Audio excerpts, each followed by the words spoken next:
This is just a short one here, just to mention in chapter 4. You can have a look at this if this is what's of interest to you. This is a chapter on legal issues regarding autonomous weapons. And in that sense, it's looking at legal issues within the context of international law. So I just abbreviated that as IL.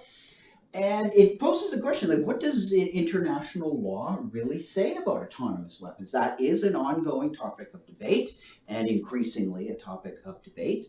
What does it say? Well, the thing is terms like robot, autonomous weapons, autonomy is not really clear in international law. So the question is when something like that, these fundamental terms are not really clear, how would you how would you apply international law? How would you talk about should states be prevented from developing these things or employing them? What kind of sanctions or what kind of legal boundaries would you put on these kinds of things? How would you do it?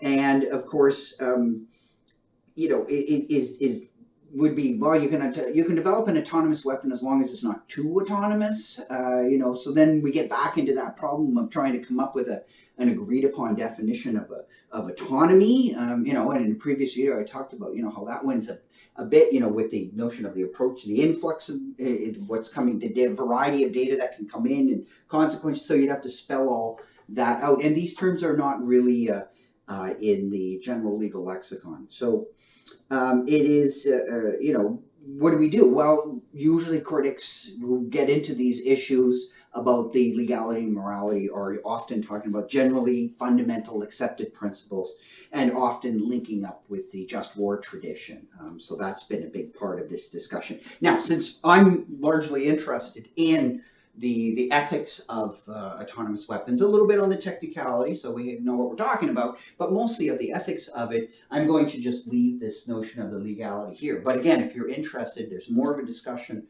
that you can go into and find out just what this debate is really about.